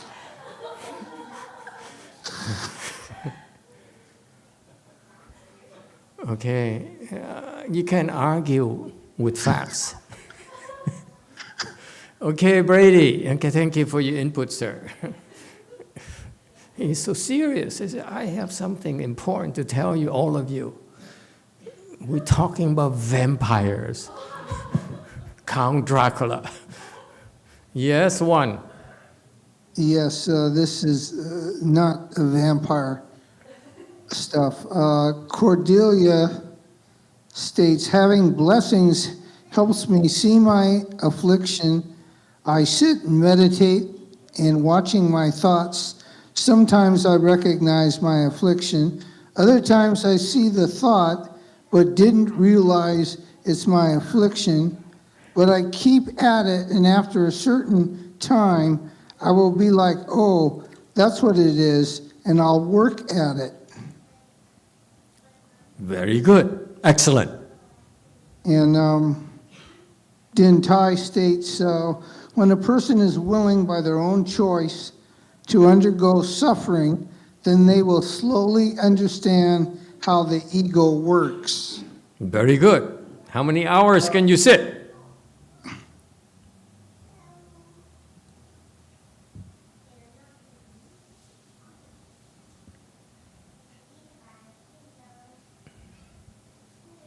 I don't see an answer yet.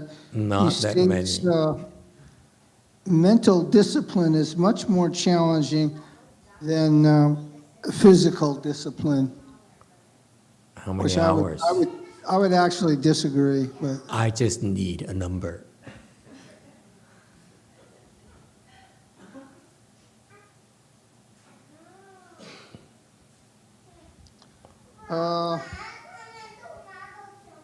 don't know it. He says he doesn't know it, I guess. I want you all to know your questions are valid. The questions are penetrating. And your questions are very, very good. And I wish that you would ask them Master YongHua. I'm sure he has better answers than I can give you. It's unfortunate. You don't realize how wonderful it is for you to formulate your questions like this so that you can see the nature of cultivation. Who's talking and who's doing.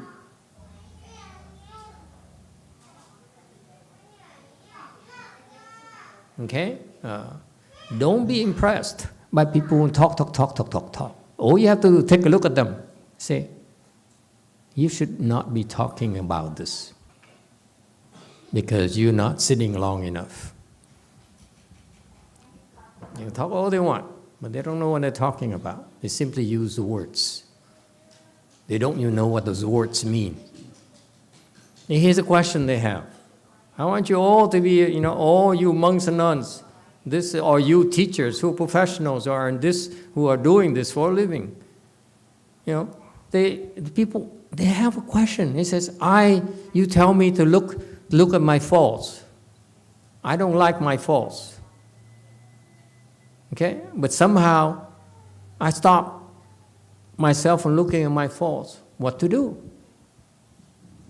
I know it's advantageous to look at my faults, but I can't. I can't bring myself to look at my faults. What to do?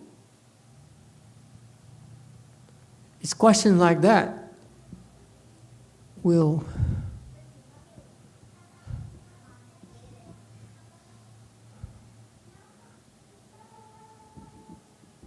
spell the difference between either you know or you don't. You can't beat around the bush. And this, how do I deal with it? I will not allow myself to look at my faults. And the answer is, good luck. I don't know either.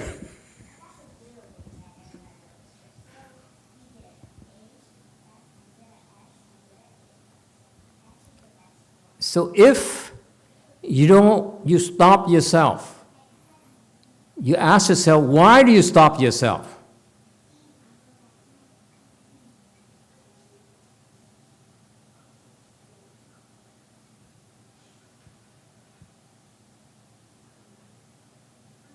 Ask yourself,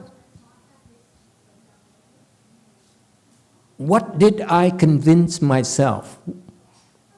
How do I convince myself to stop? Does it make sense? Are those reasons valid? Each person will be different. You unbuckle because you have your own reasons. All you have to look at, are they valid or not? If they're not valid, then you simply will always have that problem until the end of time. But if you see that they're not making sense, then all you have to do is, this doesn't make sense. I'm going to keep on doing it. That's all.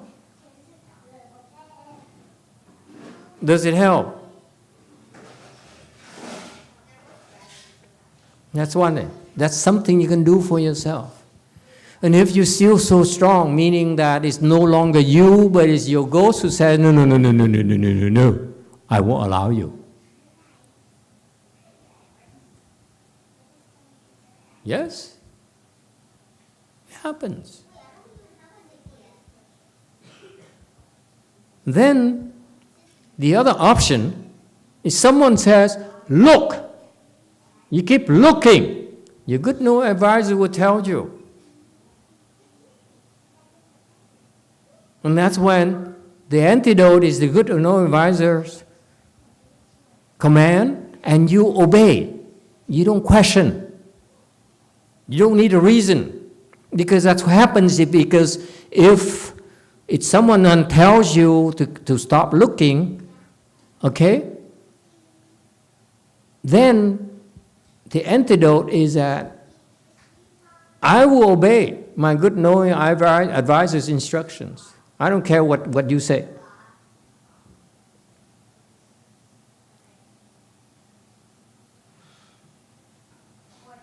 Everything has an antidote.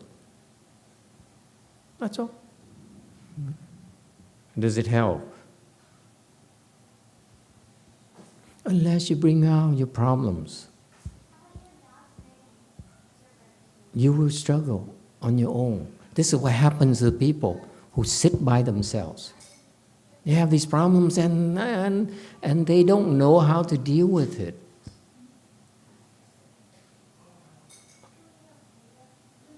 And you will not find the answer in the books.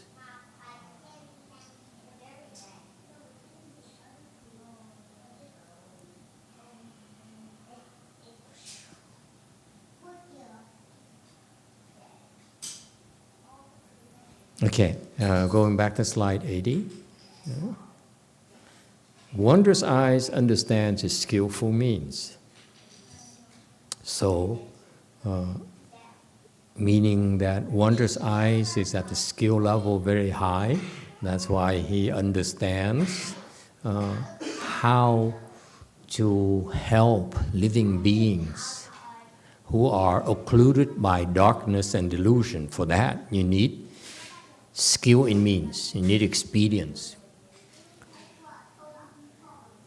All right? So these are the insights you have. And that is very casual verse, actually. It's a lot of details, a lot of detailed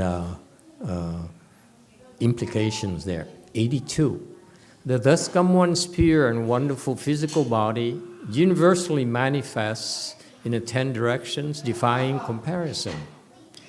如来清净妙色身，普现十方无有比。83. The commentary slide.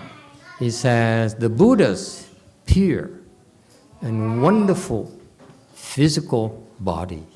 Okay? How do you get a pure body?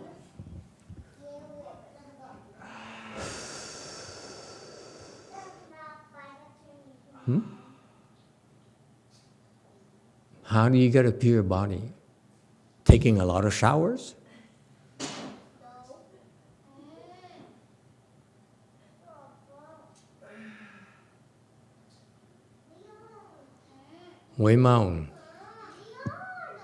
Thank you, Master. I believe you get a pure body by holding the precepts. Holding precepts. Very good. Anyone else?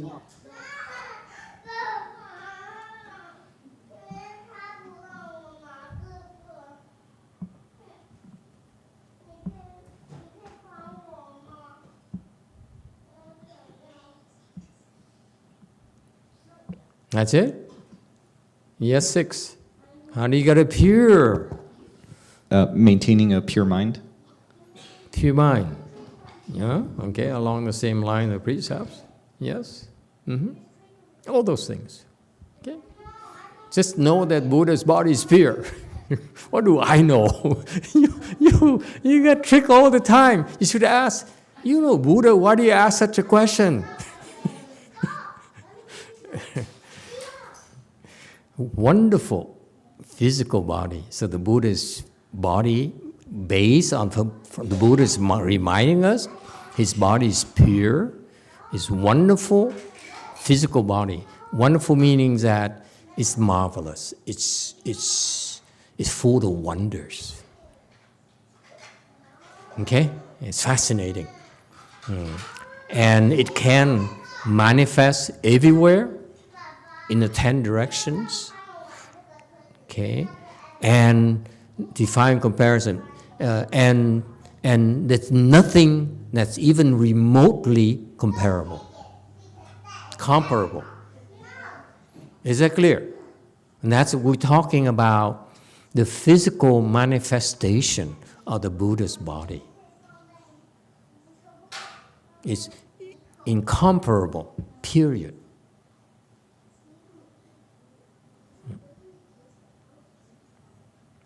'84. This body has no nature or place of reliance. The God wholesome reflection observes this. 此身无性无依处，善思为天所观察。 That's how you get a pure, pure, wonderful physical body. How? Because it has no nature or place of reliance. You got the answer now? Huh? Your ideas are pretty good. Precepts and no thought and so forth. Actually, it's even more precise. It says, in order to have the pure, wonderful body, physical body, the Buddha, okay, that body has no nature, nor place of reliance. What does it mean, no nature or place of reliance? Yes.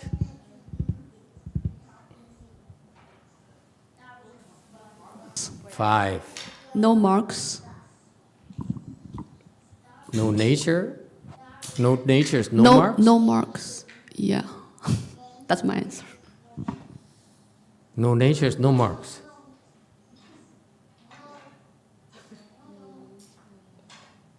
You take this wonderful thing called gelato. You turn it into durian ice cream.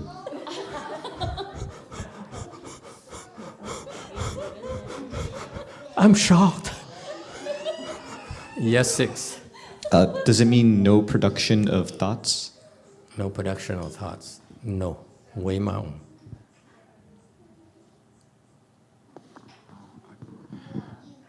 I was going to say that there are no causes or conditions.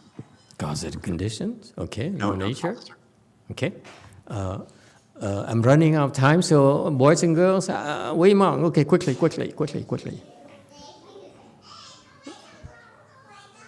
That's it? Okay. No profound question. No more questions. No nature. Nature here means, for example, what it's made of. is that you can think of off the top of my head like the elements, the four great elements. Is that water? Is the nature of water? Is the nature of fire? Is the nature of earth? Is the nature of wind? Like our bodies. You see, our body is made of the four elements. Actually 5, emptiness. And then 6, consciousness. Okay? You got that? Okay. So the nature refers to what the constituents of the bodies are. Is that water? Is that earth? Is that fire? Is it wind? And so forth. Okay? Is it consciousness? Is it emptiness? Okay? No such a thing. Yes, Wei Mao. I told you not to ask questions. Sorry, I just wanted to know if that was related to Vajra. Sorry? I wanted to know if that body, is it related to the concept of Vajra? One more time. You have some competition here locally. Louder. Yeah, you were talking about the composition of Buddha's body. Is it the same as Vajra? Yeah, there's no nature. Okay? People say, what about Buddha nature? I say, Buddha nature. Describe what the Buddha nature is.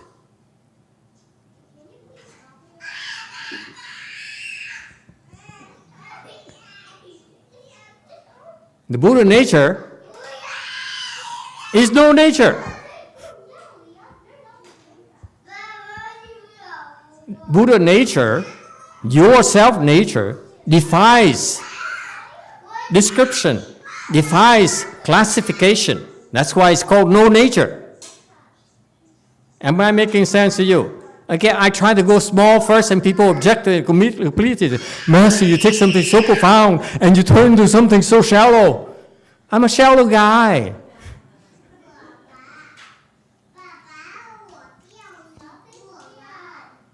Okay, no nature here. I started by telling you it's not water, it's not fire, it's not wind, and so on. But actually, Buddha nature itself has no nature.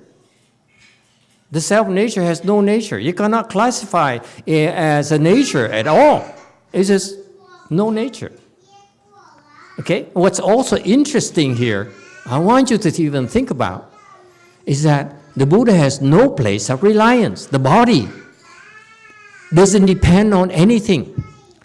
Does not depend on what? We talked about earlier. Quickly. What did we talk about earlier that we argue over and over? Huh? It did not depend on? Quickly. Huh? Yeah, quickly. Yeah? Jae-hyung. Oh, that's her name. See? My Korean is getting better. What did we talk about earlier? Don't know. She said, I was sleeping. What were we talking about? Huh?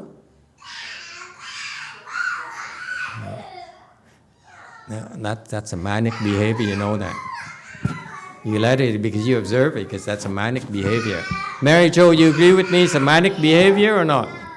Or am I just being a cheap psychologist? No, you go for it, Master. Huh? You're on the right track. You can go for it. Yeah, throwing tantrums, demanding attention, and asking to be punished. Yes. And guess what? We're not giving in to such demands. Okay? We ignore it. Okay? And when he gets tired, he'll stop. What is harder? Okay? We can only do that when we're not afflicted at all. But you're afflicted, it's like, my God, what kind of people are these Buddhists? They let a kid cry until, he hurts himself. Yeah, we Buddhists are cruel. Our nature of a Buddhist body is cruelty. Okay, it says, no place of reliance. Okay? Meaning what? We talked earlier about protection. You depend on protection. Your woman depends on your protection. We're now coming full circle. Jae-hyung, you remember? Huh? Yeah. Nem bok the qua. She said, okay?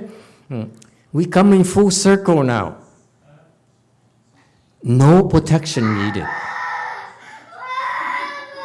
You see that? The Buddha needs no protection. Dharma needs no protection.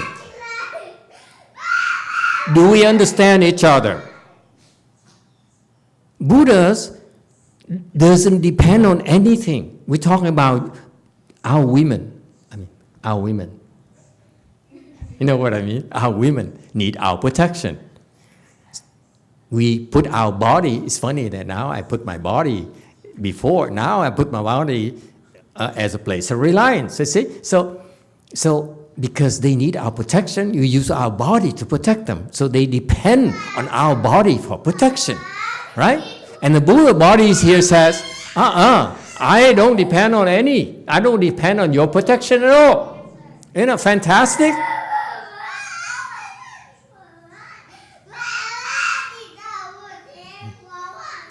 Hey, Daniel, you have some competition.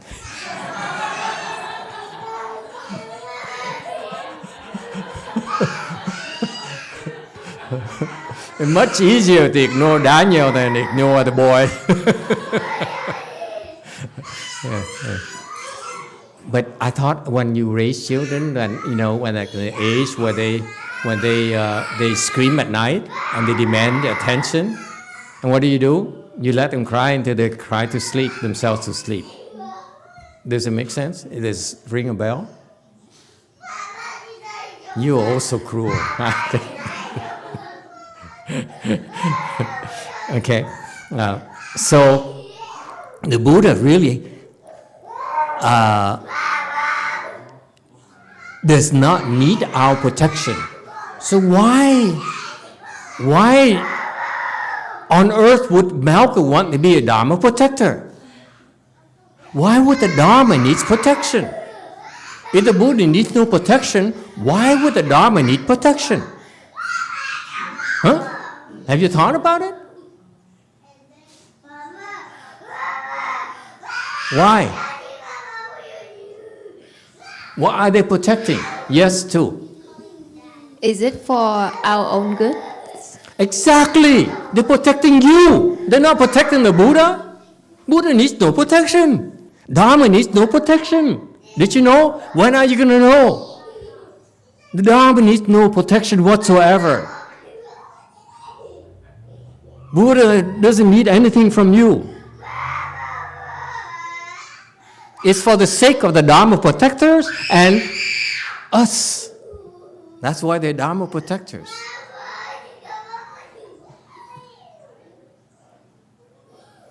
Wei Mao. I was going to say the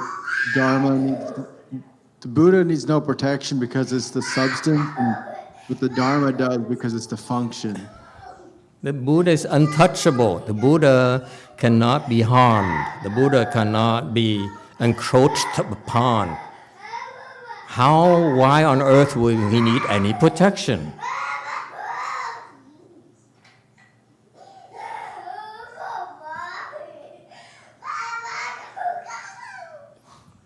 Go ahead, Wei Mao, quickly.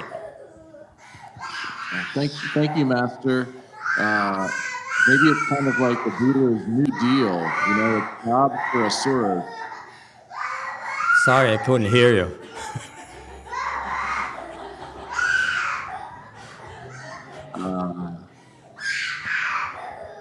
I was saying it's kind of like the Buddha's New Deal, you know? New It's Deal. jobs for asuras. A what? Job for asuras.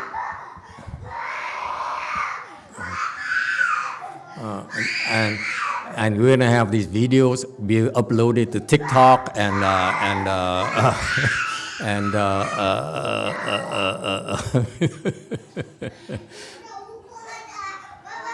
What happened?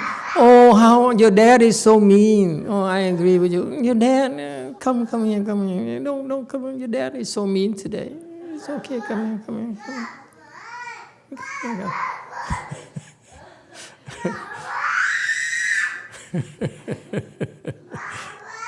Baba.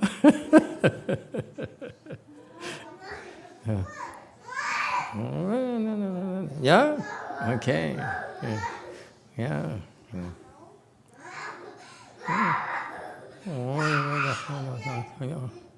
Okay. Okay. So wholesome reflection. Finally, wholesome reflection. Shan Siwei, Tian Su. So he's when you contemplate goodness, when you contemplate purity, then you will be able to see the Buddha. Okay? All right, we stop here today. Thank you, everyone!